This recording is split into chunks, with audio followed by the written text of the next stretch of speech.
भूल वैसा ना उम्र भर आपका भूल वैसा।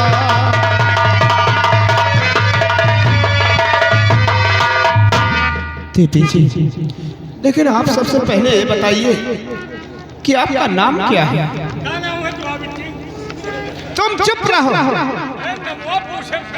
मैं पूछ रहा हूँ। तुमसे बात करो, तुमसे मैं बात नहीं करूँगा। मैं तुमसे बात नहीं। सबसे पहले मेरा नाम जानना चाहते हो? हाँ।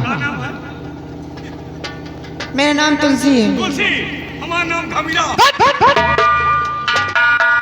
घमरा कोई नाम होता है? बीच में मत बोलो बस। तुलसी कौन नाम है? अरे तुलसी की तो लोग अपने अपने घरों में पूजा करते हैं। तो हमारा मेहरारू तो हमारा पूजा करा था।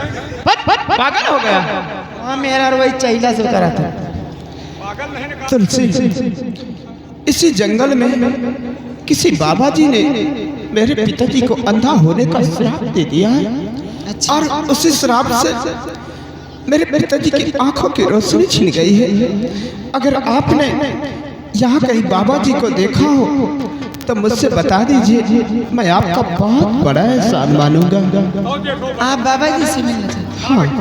अगर बाबा को देखो बताओ, जानती हो बाबा?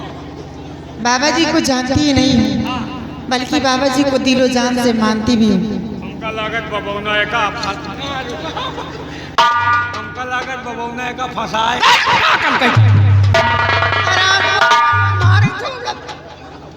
सिपाही कि कहने का वाला बाबा नहीं समझ रहे। तो फिर बताओ बाबा तुम्हारा क्या?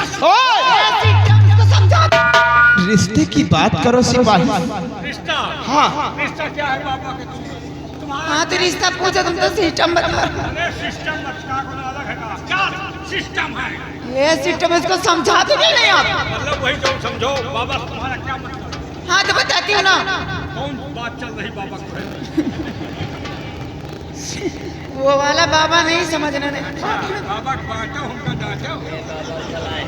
बाबा कौन है? बाबा कोई और नहीं है। कौन है? बाबा मेरी जिंदगी, बाबा मेरी। बाबा जिंदगी है, हम तुम गंदगी है। अरे सिपाही, इनके कहने का मतलब समझो। ये बाबा की जिंदगी है और बाबा इनकी जिंदगी है। लेकिन तुलसी, आप ये बताइए मुझे कि आपका और बाबा जी का रिश्ता क्या है?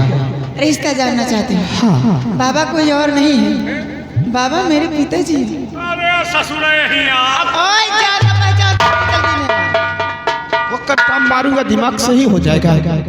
तुलसी, अगर आपने पानी पिलाकर मेरी जान को बचाया है तो एक छोटा सा उपकार कर दीजिए। बोलिए राजकुमार साहब। आप अपने पिताजी से हमारी मुलाकात करवा दीजिए। बहुत बड़ा उपकार मानूंगा आपका। आप मेरे पिताजी से मिलना चाहते हैं? मोबाइल पर पास मिलाओ, बातचीत हुई। बड़ी बार बातचीत हुई ना। आप मेरे बाबूजी से मिलना चाहते हैं? हाँ। तो ठीक है, चलिए। लेकिन एक बात आपसे कहना चाहती हूँ। क्या कहना चाहती हूँ? आप चलिए, इसको मत ले चलिए वहाँ। क्यों? हम कौन तुम्हारा घर पूजा क्यों? आदत का बहुत गंदा है। राजकुमार साहब, आपसे कहना नहीं चाहती हूँ। आखिर हुआ क्या? हुआ क्या? ये हराम खोर छीन रहा है। जब से आए तब से आंख मार रहा है। अच्छा, तो हम जौन कह रहे तुम समझा चुका? बीमारी है क्या? जौन हम कह रहे समझा छो? नहीं, समझ थोड़ी रही। समझा छो? अभी नादान हूँ। तो फिर क्या सोचे हो?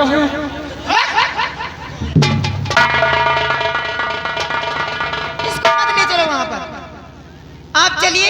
अगर ये मेरे पिताजी के पास जाएगा, वहाँ कोई बदतमीजी बोला, मेरे बाद पिताजी मेरे बाद में क्रोधित हो जाते हैं। अगर कहीं ऐसे ना गुस्सा में आ जा, कहीं इसको कोई शराब दे दिए ना, तो कल चौराहे पे तालियां बजाते नजर आएगा। कोई काम का नहीं बचेगा।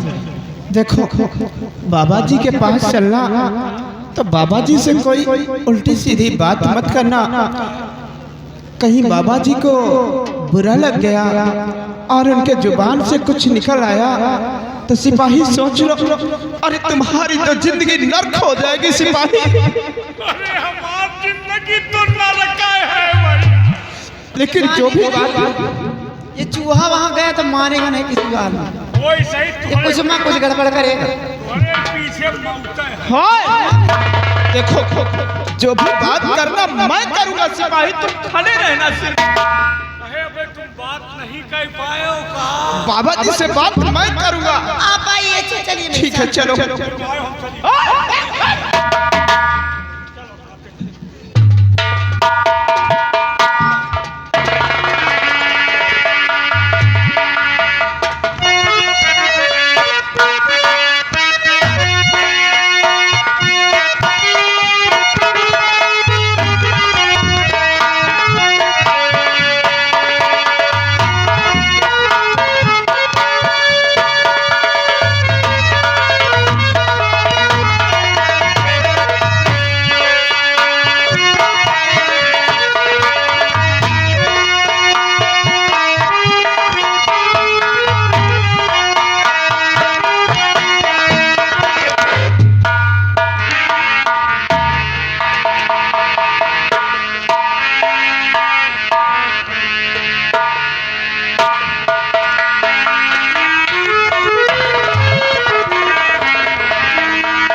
मुनिराज को दास का दंडवत स्वीकार है।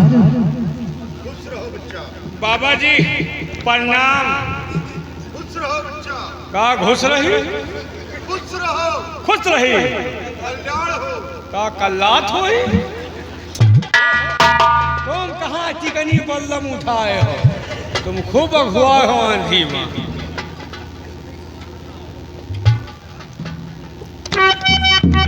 बेटी तुलसी,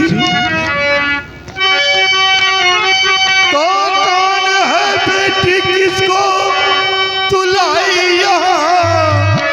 सच बता माजरा है ये क्या? इतना खामोश होकर भाई खड़ा सामने, इसकी हालात बेटी कर।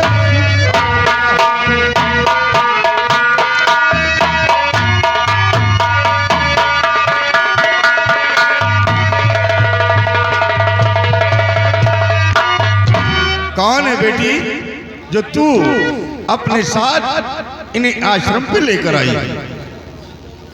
बाबूजी, आप इन्हें नहीं जानते हैं, मैं बताती हूँ कौन है। ये राजा के बेटे विजय सिंह कुंवर, श्राप इनके पिता को दिया आपने। भूखे प्यासे भटकते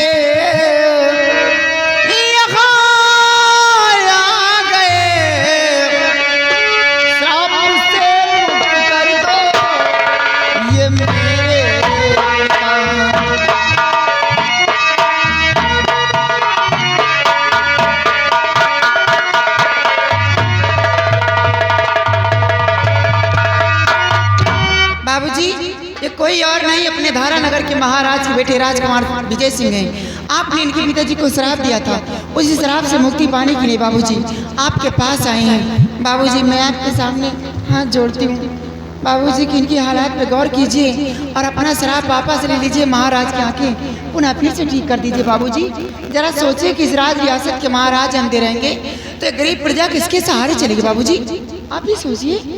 बाबूजी की गलतियों को माफ कर दूं। मदद की जरूरत पड़ी है तुझे। हाँ बेटा, ये बात तो सत्य है कि महाराज को क्रोध में आकर श्राप मैंने ही दिया था, लेकिन बेटा अब महाराज के आंखों में कभी रोशनी वापस नहीं आएगी। आप अपने राजभवन वापस लौट जाएं। भगवान के लिए ऐसा मत कहिए, मैं आपके पास बहुत बड़ी उम्मीद लेके आया हूँ और आप मेरी उम्मीदों को नाकाम मत होने दीजिए मुनिराज। ये श्राप वापस ले लीजिए। क्यों जिद कर रहा है बेटा?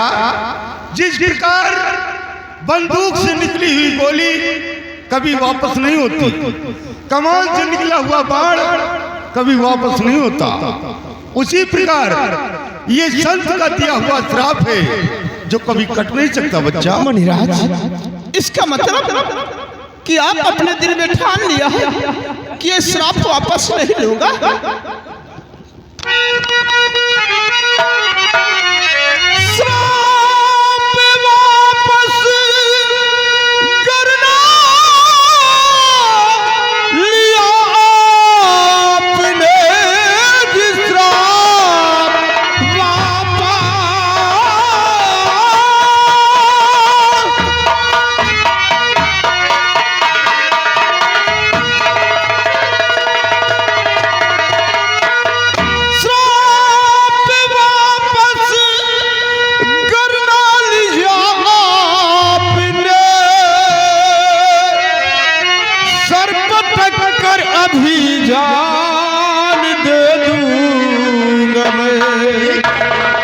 खाली हाथ महल को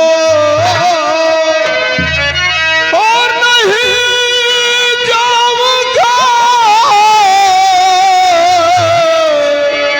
मुँह पिताजी को कैसे मैं दिखलाऊंगा कि खाली हाथ महल को।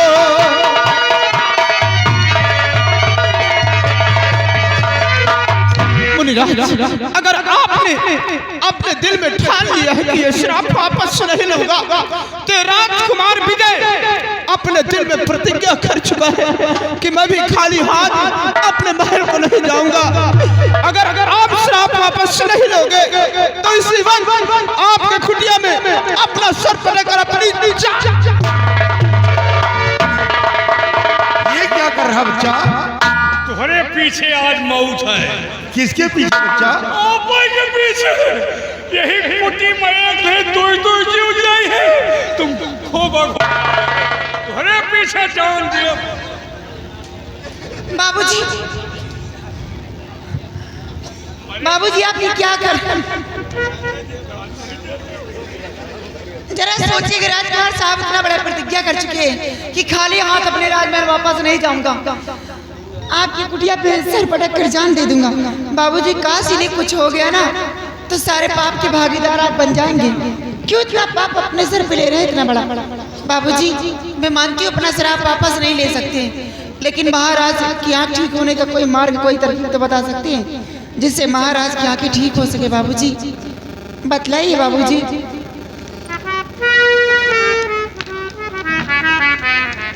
बेटी, अगर तू जिद कर रही है तो एक उपाय है जिससे महाराज की आंखों में रोशनी वापस आ सकती है, लेकिन बेटा वो मार्ग बहुत ही कठिन है, आप उस मार्ग पे चल नहीं पाओगे।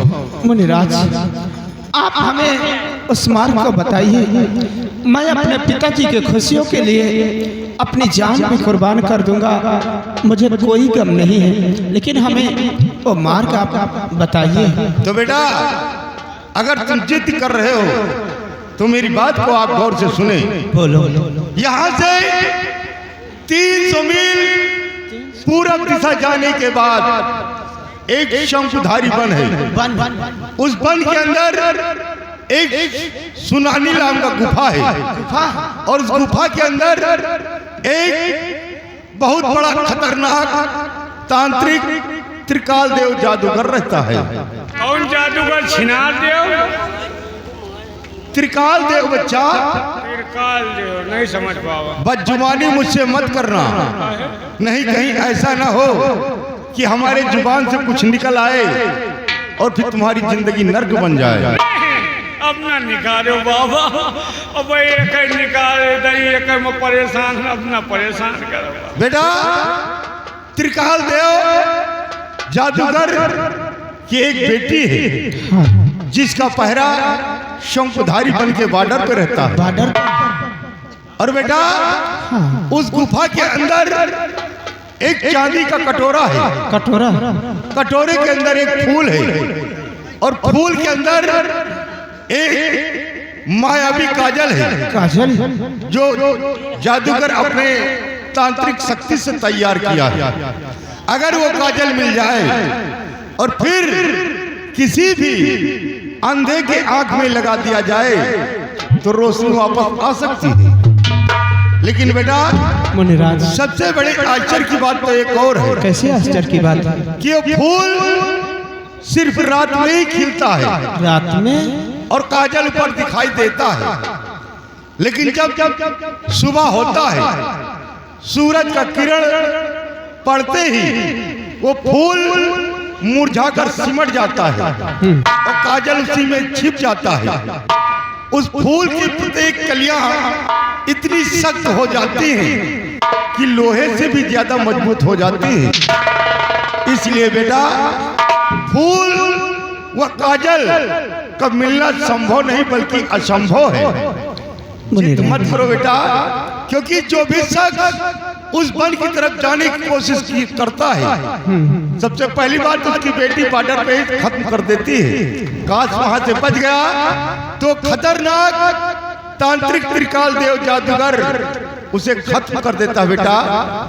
इसलिए जो भी शख्स वहां पर गया है जिंदा लौट कर वापस नहीं आया। मुनिराज, अब कुछ भी हो जाए लेकिन आपके बताए हुए मार्ग तक जरूर जाऊंगा। बस मुझे तो आपके चरणों का आशीर्वाद चाहिए मुनिराज। आप मुझे आशीर्वाद दीजिए कि मैं जिस काम के लिए जा रहा हूँ अपने काम में कामयाबी पाऊँ। जाओ बेटा, हम तुम्हें आशीर्वाद दे रहे हैं कि तुम अपने काम में कामयाबी हासिल करो और भगवान तुम्हारी रक्षा करे। अगर आपका आशीर्वाद रहा तो हम जहाँ लगे हैं बहुत जल्द सक्सेस हो जाएंगे। कहाँ लगे हो बच्चा? वही कजरे वाली डिबिया समझ रहा हूँ बेटा। समझ जाओ तो फिर काला। बेटी तुलसी, देखो ये महाराज के बेटे राजकुमार विजय सिंह है, जो हमारी खोज में भूखे प्यासे भटकते हुए इस बियाबान जंगल में आ गए हैं। तो बेटा हमारा फर्ज है कि कोई भी शख्स हमारे आश्रम पे आए तो भूखा और प्यासा वापस लौट कर न जाए। बेटा इन्हें चाय नाश्ता करा देना, फिर यहाँ से जाने देना। और मैं चल रहा हूँ, स्नान करूँगा, उसके बाद फिर भगवान की भजन करेंगे बेटा।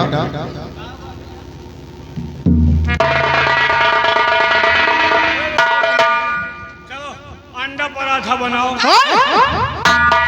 ये अंडा पराठा कब से खाने लगा? पप्पा कहीं तो कि इनका हुआ जी हो। चाय नाश्ते की बात करके तू अंडा पराठा कब से खाने लगा? अंडा पराठा ना खाओ।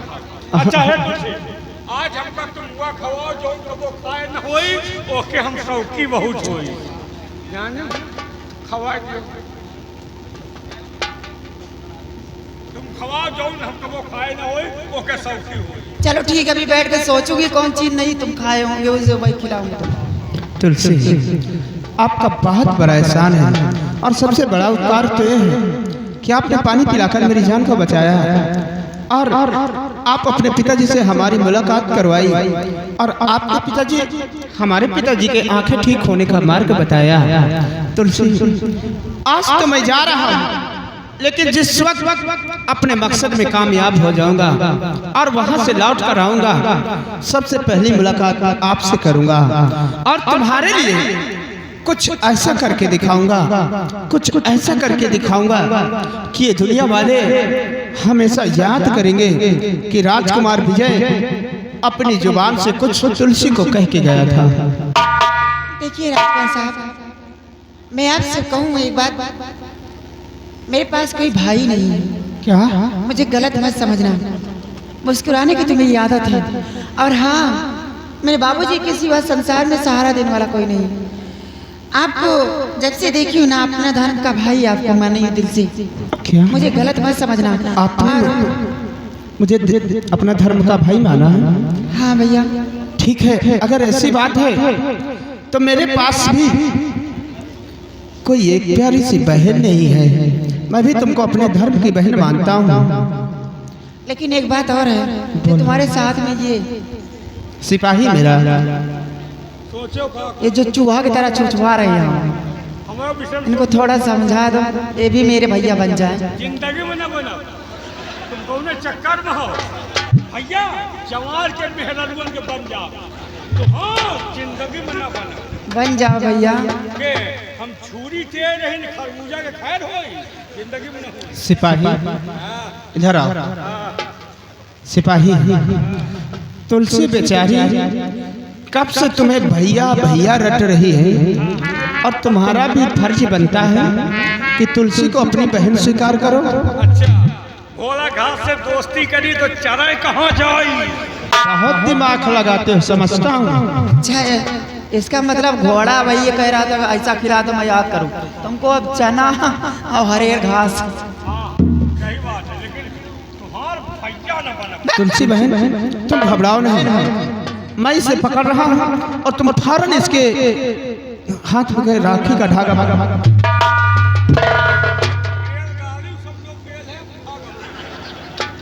तो ठीक है। अगर तुम भाई नहीं बनोगे तुलसी के, तो आज के बाद तुलसी को गलत अल्फाज भी नहीं कहना, क्योंकि तुलसी मेरी बहन है। बनाओ बहन, हम भले कुछ न कही, लेकिन देखा तो। अच्छा जाइए भैया, और तुम जिस काम के लिए जा रहे हो, भगवान से सुबह शाम दुआ करती ना, जिस काम में जा रहे हैं उस काम में कामयाबी पाए, बहुत जल्द आप लौट कर बस जाओ। उनका सुबह शाम दुआ करो, हमका दोपहर में दुआ करो। अगर जिंदा आगे तुहार कॉलोनी तुरंत ही पास करो। तुमको तो जरूर याद करूंगी, इतना बड़ा एहसान भी करोगे, लौट के आओगे तो कॉलोनी मुझे दोगे। तुम्हारे लिए भी हमारा फर्ज बनता है कि 1500 रुपए मैं भी खर्चा करूंगी। लौट के आओगे ना तो एक बोरी सीमेंट, एक ड्रम तुम्हारे लिए फिट रखूंगी। वही दो जने जाम हो जाए, कोई जने नहीं, तुमको सिर्फ जाम करूंगा। तो अकेले हम जामो न हो, चाहे 20 बोरी लगाए। घबराओ नहीं, मैं भी बहन के साथ तुम्हें जाम करवाऊंगा। चलो भैया। और श्याम घनश्याम को और दीवार